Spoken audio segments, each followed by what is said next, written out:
கர்த்தருடைய நாமத்திற்கு ஸ்தோத்திரம். ஒவ்வொரு நாளும் கேட்பதன் மூலம் ஒரு வருடத்தில் பைபிள் வாசிப்பை முடிக்க இந்த சேனல் உதவுகிறது. Please subscribe and support us. இன்றைய வேத பகுதி உபாகமம் அதிகாரம் 31. பின்னும் மோசே போய் இஸ்ரவேலர் யாவரையும் நோக்கி, இன்று நான் 120 வயதுள்ளவன். இனி நான் போக்கும் வரத்துமாய் இருக்கக்கூடாது. இந்த யோர்தானை நீ கடந்து போவதில்லை என்று கர்த்தர் என்னோடே சொல்லி இருக்கிறார். உன் தேவனாகிய கர்த்தர் தாமே உனக்கு முன்பாக கடந்து போவார். அவரே உனக்கு முன்னின்று அந்த தேசத்தாரை அழிப்பார். நீ அவர்கள் தேசத்தை சுதந்தரிப்பாய். கர்த்தர் சொன்னபடியே யோசுவா உனக்கு முன்பாக கடந்து போவான். கர்த்தர் அளித்த எமோரியரின் ராஜாக்களாகிய சீகோனுக்கும் ஓகுக்கும் அவர்கள் தேசத்திற்கும் செய்தது போலவே அவர்களுக்கும் செய்வார். நான் உங்களுக்கு விதித்த கட்டளையின்படி அவர்களுக்கு செய்வதற்கு கர்த்தர் அவர்களை உங்களுக்கு ஒப்புக் கொடுப்பார். நீங்கள் பலங்கொண்டு திடமனதாயிருங்கள். அவர்களுக்கு பயப்படவும் திகைக்கவும் வேண்டாம். உன் தேவனாகிய கர்த்தர் தாமே உன்னோடே கூட வருகிறார். அவர் உன்னை விட்டு விலகுவதும் இல்லை, உன்னை கைவிடுவதும் இல்லை என்று சொன்னான். பின்பு மோசே யோசுவாவை அழைத்து இஸ்ரவேலர் எல்லாரும் பார்த்திருக்க அவனை நோக்கி, பலங்கொண்டு திடமனதாயிரு. கர்த்தர் இவர்களுக்கு கொடுப்பேன் என்று இவருடைய பிதாக்களுக்கு ஆணையிட்ட தேசத்துக்கு நீ இந்த ஜனத்தை அழைத்துக் கொண்டு போய் அதை இவர்கள் சுதந்தரிக்கும்படி செய்வாய். கர்த்தர் தாமே உனக்கு முன்பாக போகிறவர். அவர் உன்னோடே இருப்பார். அவர் உன்னை விட்டு விலகுவதும் இல்லை, உன்னை கைவிடுவதும் இல்லை. நீ பயப்படவும் கலங்கவும் வேண்டாம் என்றான். மோசே இந்த நியாயப்பிரமாணத்தை எழுதி அதை கர்த்தருடைய உடன்படிக்கை பெட்டியை சுமக்கிற லேவி புத்திரரான ஆசாரியருக்கும் இஸ்ரவேலுடைய மூப்பர் எல்லாருக்கும் ஒப்புவித்து அவர்களுக்கு கட்டளையிட்டது என்னவென்றால், விடுதலையின் வருஷமாகிய ஒவ்வொரு 7ஆம் வருஷத்தின் முடிவிலே கூடார பண்டிகையில் உன் தேவனாகிய கர்த்தர் தெரிந்து கொள்ளும் ஸ்தானத்தில் இஸ்ரவேலர் எல்லாரும் அவருடைய சந்நிதியில் சேர்ந்து வந்திருக்கும் போது இந்த நியாயப்பிரமாணத்தை இஸ்ரவேலர் எல்லாரும் கேட்க அவர்களுக்கு முன்பாக வாசிக்க கடவாய். புருஷர்களும் ஸ்திரீகளும் பிள்ளைகளும் உன் வாசல்களில் இருக்கும் அந்நியர்களும் கேட்டு கற்றுக்கொண்டு உங்கள் தேவனாகிய கர்த்தருக்கு பயந்து இந்த நியாயப்பிரமாண வார்த்தைகளின்படியெல்லாம் செய்ய கவனமாயிருக்கும்படிக்கும் அதை அறியாத அவர்கள் பிள்ளைகளும் கேட்டு நீங்கள் யோர்தானை கடந்து சுதந்தரிக்கப் போகிற தேசத்தில் உயிரோடு இருக்கும் நாளெல்லாம் உங்கள் தேவனாகிய கர்த்தருக்கு பயப்பட கற்றுக்கொள்ளும்படிக்கும் ஜனத்தை கூட்டி அதை வாசிக்க வேண்டும் என்றான். பின்பு கர்த்தர் மோசேயை நோக்கி, இதோ நீ மரிக்கும் காலம் சமீபித்திருக்கிறது. நான் யோசுவாவுக்கு கட்டளை கொடுக்கும்படி அவனை அழைத்துக் கொண்டு ஆசரிப்பு கூடாரத்தில் வந்து நில்லுங்கள் என்றார். அப்படியே மோசேயும் யோசுவாவும் போய் ஆசரிப்பு கூடாரத்தில் நின்றார்கள். கர்த்தர் கூடாரத்திலே மேகஸ்தம்பத்தில் தரிசனமானார். மேகஸ்தம்பம் கூடார வாசல் மேல் நின்றது. கர்த்தர் மோசேயை நோக்கி, நீ உன் பிதாக்களோடே படுத்துக் கொள்ளப் போகிறாய். இந்த ஜனங்கள் எழும்பி தாங்கள் போயிருக்கும் தேசத்தில் உள்ள அந்நிய தேவர்களை சோரா மார்க்கமாய் பின்பற்றி என்னை விட்டு தங்களுடனே நான் பண்ணின உடன்படிக்கையை மீறுவார்கள்.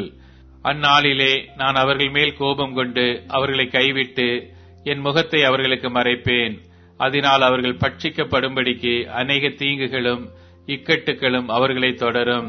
அந்நாளிலே அவர்கள் எங்கள் தேவன் எங்கள் நடுவே இராததினாலே அல்லவா இந்த தீங்குகள் எங்களை தொடர்ந்தது என்பார்கள். அவர்கள் வேறே தேவர்களிடத்தில் திரும்பி போய் செய்த சகல தீமைகளின் நிமித்தமும் நான் அந்நாளிலே என் முகத்தை மறைக்கவே மறைப்பேன். இப்பொழுது நீங்கள் இந்த பாட்டை எழுதிக் கொண்டு இதை இஸ்ரவேல் புத்திரருக்கு படிப்பித்து, இந்த பாட்டு எனக்கு சாட்சியாக இஸ்ரவேல் புத்திரருக்குள்ளே இருக்கும்படி இதை அவர்கள் வாயில் வழங்க பண்ணுங்கள்.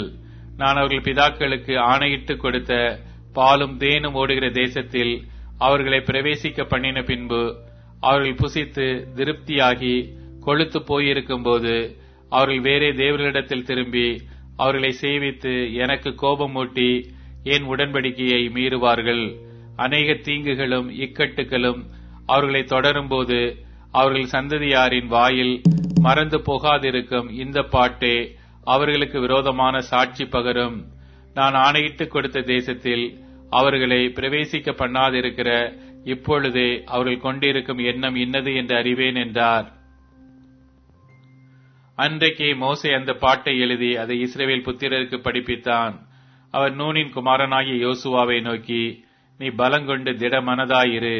இஸ்ரவேல் புத்திரருக்கு நான் ஆணையிட்டு கொடுத்த தேசத்தில் நீ அவர்களை நடத்தி கொண்டு போவாய். நான் உன்னோடு இருப்பேன் என்று கட்டளையிட்டார். மோசே இந்த நியாயப்பிரமாணத்தின் வார்த்தைகள் முழுவதையும் ஒரு புஸ்தகத்தில் எழுதி முடித்த பின்பு மோசே கர்த்தருடைய உடன்படிக்கை பெட்டியை சுமக்கிற லேவியரை நோக்கி, நீங்கள் இந்த நியாயப்பிரமாண புஸ்தகத்தை எடுத்து அதை உங்கள் தேவனாகிய கர்த்தருடைய உடன்படிக்கை பெட்டியின் பக்கத்திலே வையுங்கள். அங்கே அது உனக்கு விரோதமான சாட்சியாயிருக்கும். நான் உன் கலக குணத்தையும் உன் கடின கழுத்தையும் அறிந்திருக்கிறேன். இன்று நான் இன்னும் உங்களுடன் உயிரோடு இருக்கையில் கர்த்தருக்கு விரோதமாக கலகம் பண்ணினீர்களே. என் மரணத்திற்கு பின்பு எவ்வளவு அதிகமாய் கலகம் பண்ணுவீர்கள். உங்கள் கோத்திரங்களில் உள்ள மூப்பர், உங்கள் அதிபதிகள் எல்லாருடைய காதுகளும் கேட்கத்தக்கதாக நான் இந்த வார்த்தைகளை சொல்லவும், அவர்களுக்கு விரோதமாக வானத்தையும் பூமியையும் சாட்சி வைக்கவும் அவர்களை என்னிடத்தில் கூடி வரச் செய்யுங்கள். என் மரணத்திற்கு பின்பு நீங்கள் நிச்சயமாய் உங்களை கெடுத்து நான் உங்களுக்கு கட்டளையிட்ட வழியை விட்டு விலகுவீர்கள். ஆகையால் கடைசி நாட்களில் தீங்கு உங்களுக்கு நேரிடும். உங்கள் கை கிரியைகளினாலே கர்த்தரை கோபப்படுத்தும்படிக்கு அவர் பார்வைக்கு பொல்லாப்பானதை செய்வீர்கள் என்பதை அறிவேன் என்று சொல்லி இஸ்ரவேல் சபையார் எல்லாரும் கேட்க மோசே இந்த பாட்டின் வார்த்தைகளை முடியும் வரை சொன்னான்.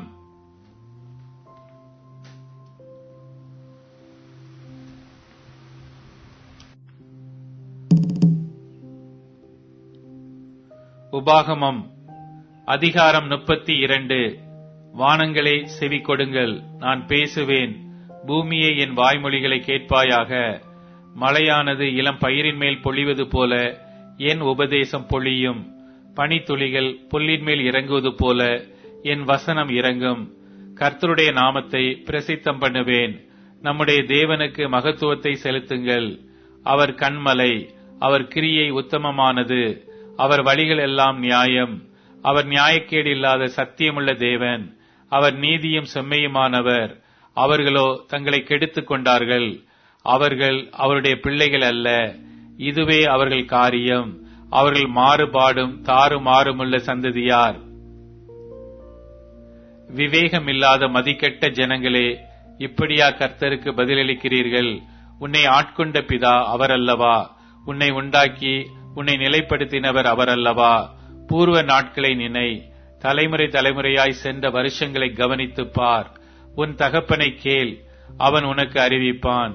உன் மூப்பர்களை கேள், அவர்கள் உனக்கு சொல்லுவார்கள். உன்னதமானவர் ஜாதிகளுக்கு சுதந்திரங்களை பங்கிட்டு ஆதாமின் புத்திரரை வெவ்வேறாய் பிரித்த காலத்தில் இஸ்ரவேல் புத்திரருடைய தொகைக்கு தக்கதாய் சர்வ ஜனங்களின் எல்லைகளை திட்டம் பண்ணினார். கர்த்தருடைய ஜனமே அவருடைய பங்கு, யாக்கோபு அவருடைய சுதந்திர வீதம். பாழான நிலத்திலும் ஊளை இடுதலுள்ள வெறுமையான அவாந்தர வெளியிலும் அவர் அவனை கண்டுபிடித்தார். அவனை நடத்தினார், அவனை உணர்த்தினார். அவனை தமது கண்மணியைப் போல காத்தருளினார். கழுகு தன் கூட்டை கலைத்து தன் குஞ்சுகளின் மேல் அசைவாடி தன் செட்டைகளை விரித்து அவைகளை எடுத்து அவைகளை தன் செட்டைகளின் மேல் சுமந்து கொண்டு போகிறது போல கர்த்தர் ஒருவரே அவனை வழிநடத்தினார்.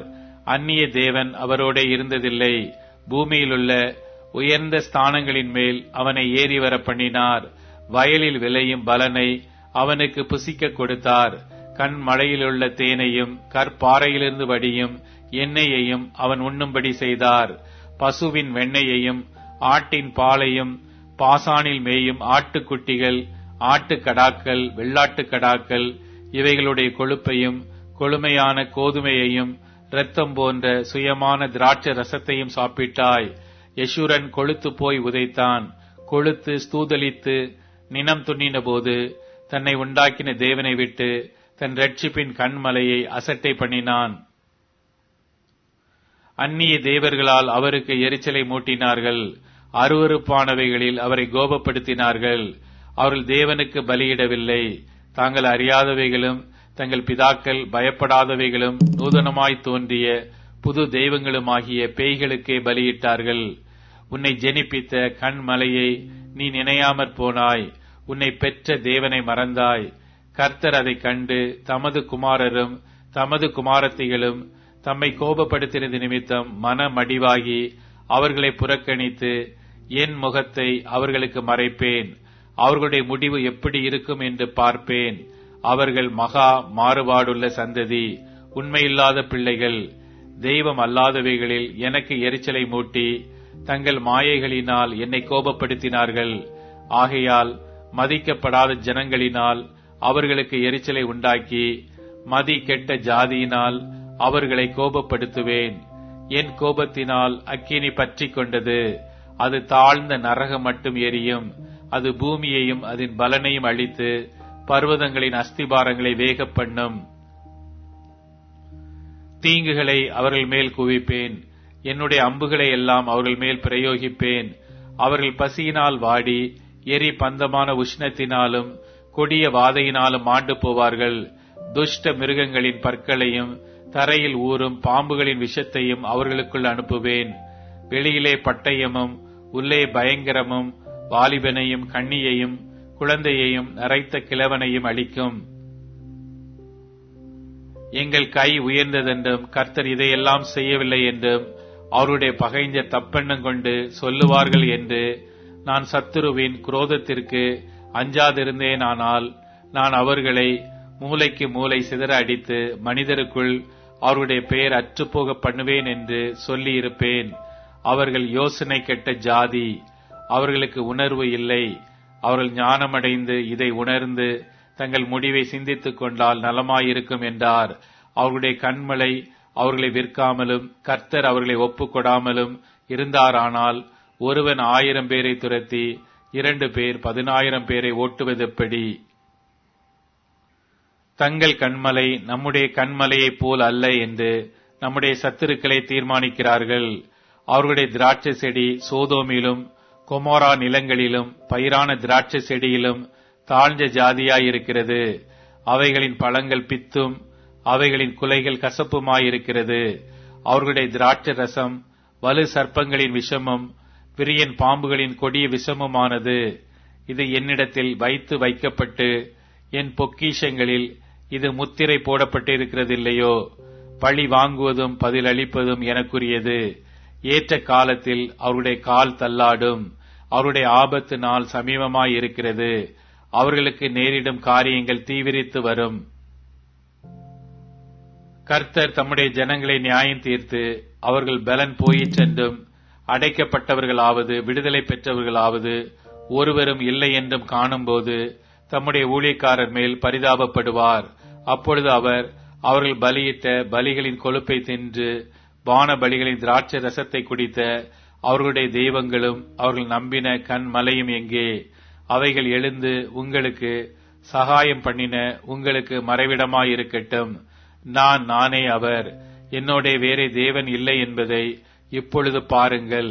நான் கொல்லுகிறேன், நான் உயிர்ப்பிக்கிறேன், நான் காயப்படுத்துகிறேன், நான் சொஸ்தப்படுத்துகிறேன். என் கைக்கு தப்புவிப்பார் இல்லை. நான் என் கரத்தை வானத்திற்கு நேராக உயர்த்தி நான் என்னென்றைக்கும் ஜீவித்திருக்கிறவர் என்கிறேன். மின்னும் என் பட்டயத்தை நான் கருக்காக்கி என் கையானது நியாயத்தை பிடித்துக் கொள்ளுமானால் என் சத்துருக்களிடத்தில் பழிவாங்கி என்னை பகைக்கிறவர்களுக்கு பதிலளிப்பேன். கொலையுண்டும் சிறைப்பட்டும் போனவர்களுடைய இரத்தத்தாலே என் அம்புகளை வெறி கொள்ள பண்ணுவேன். என் பட்டயம் தலைவர் முதற்கொண்டு சகல சத்துருக்களின் மாம்சத்தையும் பட்சிக்கும். ஜாதிகளே, அவருடைய ஜனங்களோட கூட களி கூறுங்கள். அவர் தமது ஊழியக்காரரின் இரத்தத்திற்கு பழி வாங்கி தம்முடைய சத்துருக்களுக்கு பதிலளித்து தமது தேசத்தின் மேலும் தமது ஜனங்களின் மேலும் கிருபை உள்ளவர் ஆவார். மோசேயும் நூனின் குமாரனாகிய யோசுவாவும் வந்து இந்த பாட்டின் வார்த்தைகளை எல்லாம் ஜனங்கள் கேட்கத்தக்கதாக சொன்னார்கள். மோசே இந்த வார்த்தைகளை எல்லாம் இஸ்ரவேலர் யாவருக்கும் சொல்லி முடித்த பின்பு அவர்களை நோக்கி, இந்த நியாயப்பிரமாண வார்த்தைகளின்படியெல்லாம் உங்கள் பிள்ளைகள் செய்யும்படி கவனமாயிருக்க நீங்கள் அவர்களுக்கு கற்பிக்கும்படி நான் இன்று உங்களுக்கு சாட்சியாய் ஒப்புவிக்கிற வார்த்தைகளை எல்லாம் உங்கள் மனதிலே வையுங்கள். இது உங்களுக்கு வியர்த்தமான காரியம் அல்லவே. இது உங்கள் ஜீவனாயிருக்கிறது. நீங்கள் சுதந்தரித்துக் கொள்ளும்படி யோர்தானை கடந்து போய் சேரும் தேசத்தில் இதனால் உங்கள் நாட்களை நீடிக்க பண்ணுவீர்கள் என்றான். அந்த நாளிலே தானே கர்த்தர் மோசேயை நோக்கி, நீ எரிகோவுக்கு எதிரான மோவாப் தேசத்திலுள்ள இந்த அபாரீம் என்னும் மலைகளில் இருக்கிற நேபோ பர்வதத்தில் ஏறி நான் இஸ்ரவேல் சந்ததியாருக்கு காணியாட்சியாக கொடுக்கும் கானான் தேசத்தை பார். நீங்கள் சீன் வனாந்தரத்திலுள்ள காதேசிலே மேரிபாவின் தண்ணீர் சமீபத்தில் இஸ்ரவேல் புத்திரருக்குள்ளே என்னை பரிசுத்தம் பண்ணாமல் அவர்கள் நடுவே என் கட்டளைகளை மீறினதினாலே உன் சகோதரனாகிய ஆரோன் ஓர் என்னும் மலையிலே மரித்து தன் ஜனத்தாரிடத்தில் சேர்க்கப்பட்டது போல நீயும் ஏறப்போகிற மலையிலே மரித்து உன் ஜனத்தாரிடத்தில் சேர்க்கப்படுவாய். நான் இஸ்ரவேல் புத்திரருக்கு கொடுக்கப் போகிற எதிரே இருக்கிற தேசத்தை நீ பார்ப்பாய், ஆனாலும் அதற்குள் நீ பிரவேசிப்பது இல்லை என்றார். எபேசியர் அதிகாரம் 5. ஆதலால் நீங்கள் பிரியமான பிள்ளைகளைப் போல தேவனை பின்பற்றுகிறவர்களாகி கிறிஸ்து நமக்காக தம்மை தேவனுக்கு சுகந்த வாசனையான காணிக்கையாகவும் பலியாகவும் ஒப்புக்கொடுத்து நம்மில் அன்பு கூர்ந்தது போல நீங்களும் அன்பிலே நடந்து கொள்ளுங்கள். மேலும் பரிசுத்தவான்களுக்கு ஏற்றபடி வேசித்தனமும் மற்றெந்த அசுத்தமும் பொருள் ஆசையுமாகிய இவைகளின் பேர் முதலாய் உங்களுக்குள்ளே சொல்லப்படவும் கூடாது. அப்படியே வம்பும் புத்தியீனமான பேச்சும் பரியாசமும் தகாதவைகள், ஸ்தோத்திரம் செய்தலே தகும். விபச்சாரக்காரனாவது அசுத்தனாவது விக்கிரக ஆராதனைக்காரனாகிய பொருள் ஆசைக்காரனாவது தேவனுடைய ராஜ்யமாகிய கிறிஸ்துவின் ராஜ்யத்திலே சுதந்திரம் அடைவதில்லை என்று அறிந்திருக்கிறீர்களே. இப்படிப்பட்டவைகளின் நிமித்தமாக கீழ்ப்படியாமையின் பிள்ளைகள் மேல் தேவ கோபாக்கினை வருவதால் ஒருவனும் உங்களை வீண் வார்த்தைகளினாலே மோசம் போக்காதபடிக்கு எச்சரிக்கையாயிருங்கள். அவர்களுக்கு பங்காளிகள் ஆகாதிருங்கள். முற்காலத்தில் நீங்கள் அந்தகாரமாயிருந்தீர்கள், இப்பொழுதோ கர்த்தருக்குள் வெளிச்சமாயிருக்கிறீர்கள். வெளிச்சத்தின் பிள்ளைகளாய் நடந்து கொள்ளுங்கள். ஆவியின் கனி சகல நற்குணத்திலும் நீதியிலும் உண்மையிலும் விளங்கும். கர்த்தருக்கு பிரியமானது இன்னதென்று நீங்கள் சோதித்து பாருங்கள். கனியற்ற அந்தகார கிரியைகளுக்கு உடன்படாமல் அவைகளை கடிந்து கொள்ளுங்கள். அவர்களால் ஒளிப்பீடத்தில் செய்யப்படும் கிரியைகளை சொல்லுகிறதும் அவலட்சணமாயிருக்கிறதே. அவைகளெல்லாம் கடிந்து கொள்ளப்பட்டு வெளிச்சத்தினால் வெளியரங்கமாகும். வெளியரங்கமாகுகிறதெல்லாம் வெளிச்சமாயிருக்கிறது. ஆதலால் தூங்குகிற நீ விழித்து மரித்தோரை விட்டு எழுந்திரு. அப்பொழுது கிறிஸ்து உன்னை பிரகாசிப்பார் என்று சொல்லி இருக்கிறார். ஆனபடியினாலே நீங்கள் ஞானமற்றவர்களைப் போல நடவாமல் ஞானமுள்ளவர்களைப் போல கவனமாய் நடந்து கொள்ள பார்த்து, நாட்கள் பொல்லாதவைகள் ஆனதால் காலத்தை பிரயோஜனப்படுத்திக் கொள்ளுங்கள். ஆகையால் நீங்கள் மதியற்றவர்களாயிராமல் கர்த்தருடைய சித்தம் இன்னதென்று உணர்ந்து கொள்ளுங்கள். துன்மார்க்கத்திற்கு ஏதுவான மதுபான வெறி கொள்ளாமல் ஆவியினால் இறைந்து சங்கீதங்களினாலும் கீர்த்தனைகளினாலும் ஞான பாட்டுக்களினாலும் ஒருவருக்கொருவர் புத்தி சொல்லிக்கொண்டு உங்கள் இருதயத்தில் கர்த்தரை பாடி கீர்த்தனம் பண்ணி நம்முடைய கர்த்தராகிய இயேசு கிறிஸ்துவின் நாமத்தினாலே எப்பொழுதும் எல்லாவற்றிற்காகவும் பிதாவாகிய தேவனை ஸ்தோத்தரித்து தெய்வ பயத்தோடே ஒருவருக்கொருவர் கீழ்ப்படிந்திருங்கள். மனைவிகளே, கர்த்தருக்கு கீழ்ப்படுகிறது போல உங்கள் சொந்த புருஷருக்கு கீழ்ப்படியுங்கள். கிறிஸ்து சபைக்கு தலையாய் இருக்கிறது போல புருஷனும் மனைவிக்கு தலையாயிருக்கிறான். அவரே சரீரத்திற்கும் இரட்சகராயிருக்கிறார். ஆகையால் சபையானது கிறிஸ்துவுக்கு கீழ்ப்படுகிறது போல மனைவிகளும் தங்கள் சொந்த புருஷர்களுக்கு எந்த காரியத்திலேயும் கீழ்ப்படிந்திருக்க வேண்டும். புருஷர்களே, உங்கள் மனைவிகளில் அன்பு கூறுங்கள். அப்படியே கிறிஸ்துவும் சபையில் அன்பு கூர்ந்து தாம் அதை திருவசனத்தை கொண்டு தண்ணீர் முழுக்கினால் சுத்திகரித்து பரிசுத்தமாக்குகிறதற்கும் கரை திரை முதலானவைகள் ஒன்றும் இல்லாமல் பரிசுத்தமும் பிழையற்றதுமான மகிமையுள்ள சபையாக அதை தமக்கு முன் நிறுத்திக் கொள்வதற்கும் தம்மைத்தாமே அதற்காக ஒப்புக் கொடுத்தார். அப்படியே புருஷர்களும் தங்கள் மனைவிகளை தங்கள் சொந்த சரீரங்களாக பாவித்து அவர்களில் அன்பு கூற வேண்டும். தன் மனைவியில் அன்பு கூறுகிறவன் தன்னில் தானே அன்பு கூறுகிறான். தன் சொந்த மாம்சத்தை பகைத்தவன் ஒருவனும் இல்லையே. கர்த்தர் சபையை போஷித்து காப்பாற்றுகிறது போல ஒவ்வொருவனும் தன் மாம்சத்தை போஷித்து காப்பாற்றுகிறான். நாம் அவருடைய சரீரத்தின் அவயங்களாயும் அவருடைய மாம்சத்திற்கும் அவருடைய எலும்புக்கும் உரியவர்களாயும் இருக்கிறோம்.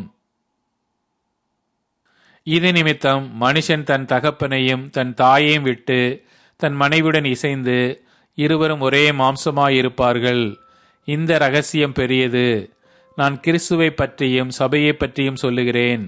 எப்படியும் உங்களிலும் அவனவன் தன்னிடத்தில் அன்பு கூறுவது போல தன் மனைவியினிடத்திலும் அன்பு கூற கடவன். மனைவியும் புருஷனிடத்தில் பயபக்தியாயிருக்க கடவள்.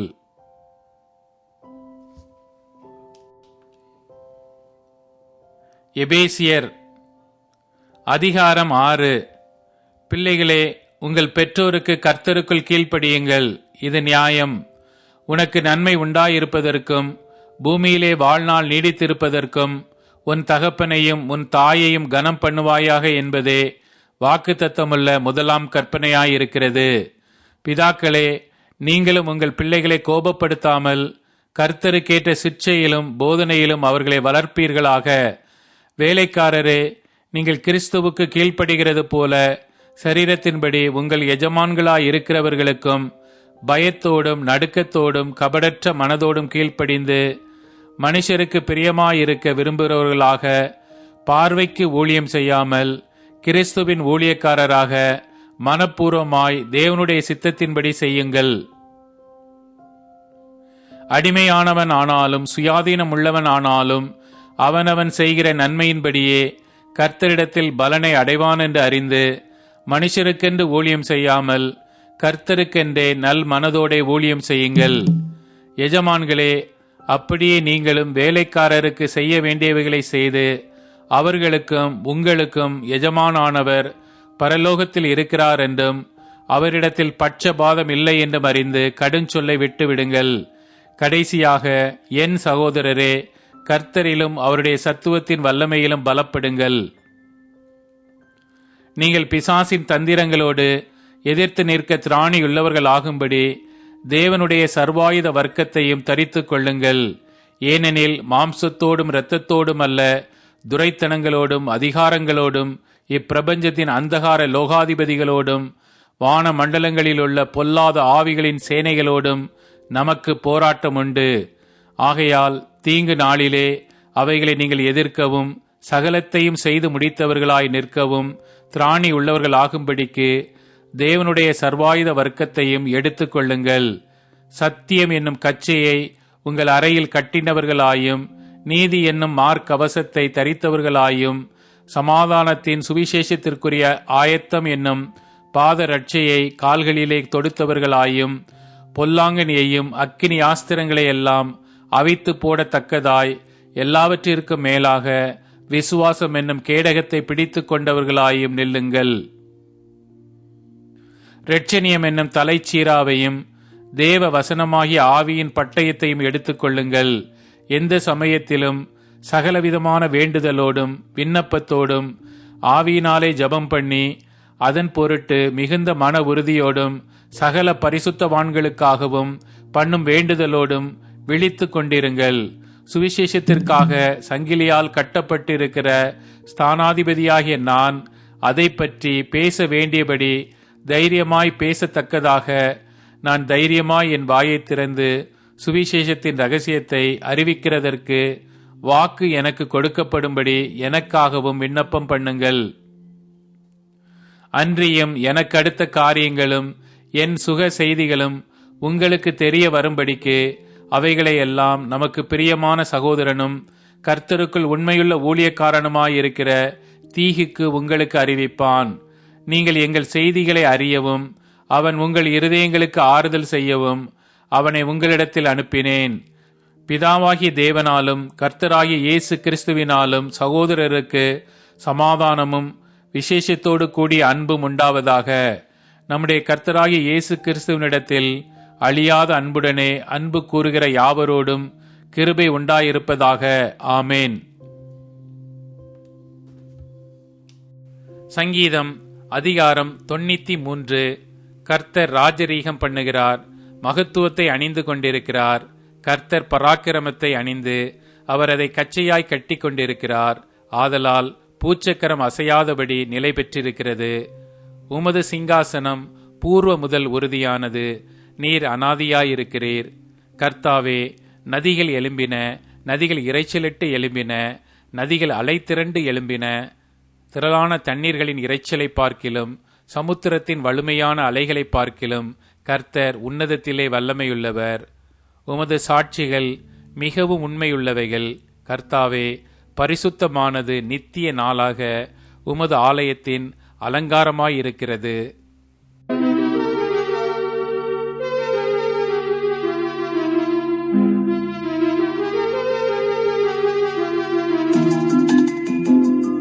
ஸ்தோத்திரிப்பேன் ஸ்தோத்திரிப்பேன் இயேசுதேவனை, ஸ்தோத்திரிப்பேன் ஸ்தோத்திரிப்பேன் இயேசுதேவனை. என் ஜீவனுள்ள நாட்கள் எல்லாம் ஸ்தோத்திரிப்பேனே, என் ஜீவனுள்ள நாட்கள் எல்லாம் ஸ்தோத்திரிப்பேனே.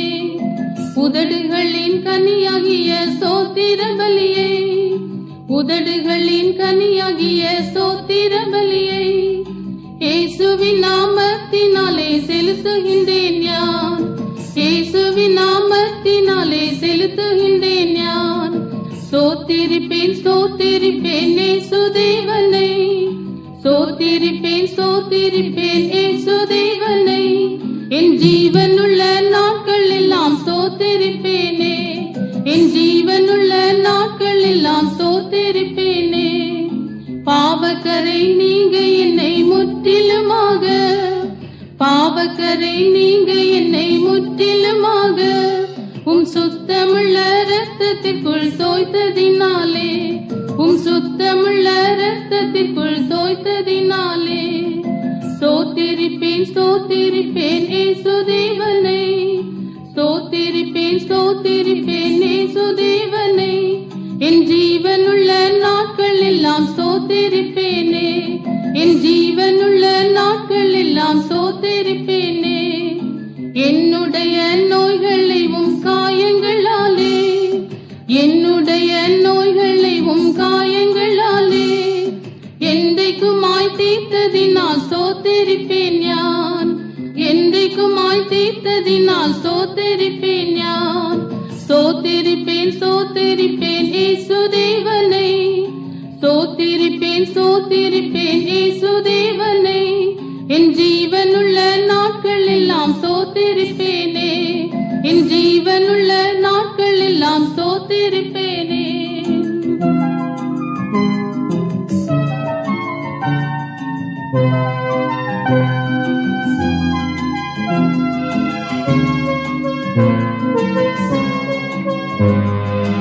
ஆகாயத்து பட்சிகளை போஷிக்கும் தேவன், ஆகாயத்து பட்சிகளை போஷிக்கும் தேவன். தினமும் என்னை போஷிப்பதா ஸ்தோத்திரிப்பேன் நான், தினமும் என்னை போஷிப்பதா ஸ்தோத்திரிப்பேன் நான். ஸ்தோத்திரிப்பேன் ஸ்தோத்திரிப்பேன் இயேசுதேவனை, ஸ்தோத்திரிப்பேன் ஸ்தோத்திரிப்பேன் இயேசுதேவனை. என் ஜீவனுள்ள நாட்கள் எல்லாம் ஸ்தோத்திரிப்பேனே, என் ஜீவனுள்ள நாட்கள் எல்லாம் ஸ்தோத்திரிப்பேனே. நாளை தினம் ஊனுடைக்காய் என் சிந்தைகளை, நாளை தினம் ஊனுடைக்காய் என் சிந்தைகளை கவலையற்றதாக்கினதால் ஸ்தோத்திரிப்பேன் நான், கவலையற்றதாக்கினதால் ஸ்தோத்திரிப்பேன் நான். ஸ்தோத்திரிப்பேன் ஸ்தோத்திரிப்பேன் இயேசுதேவனை, ஸ்தோத்திரிப்பேன் ஸ்தோத்திரிப்பேன் இயேசுதேவனை. என் ஜீவனுள்ள நாட்கள் எல்லாம் ஸ்தோத்திரிப்பேனே, என் ஜீவனுள்ள நாட்கள் எல்லாம் ஸ்தோத்திரிப்பேனே. சீக்கிரமாய் வந்திடுவேன் என்றுரைத்தோனை, சீக்கிரமாய் வந்திடுவேன் என்றுரைத்தோனை. அதி சீக்கிரமாய் காண்பதினால் ஸ்தோத்திரிப்பேன் நான், அதி சீக்கிரமாய் காண்பதினால் ஸ்தோத்திரிப்பேன் நான். ஸ்தோத்திரிப்பேன் ஸ்தோத்திரிப்பேன் இயேசுதேவனை, ஸ்தோத்திரிப்பேன் ஸ்தோத்திரிப்பேன் இயேசுதேவனை. என் ஜீவனுள்ள நாட்கள் எல்லாம் ஸ்தோத்திரிப்பேனே, என் ஜீவனுள்ள நாட்கள் எல்லாம் ஸ்தோத்திரிப்பேனே.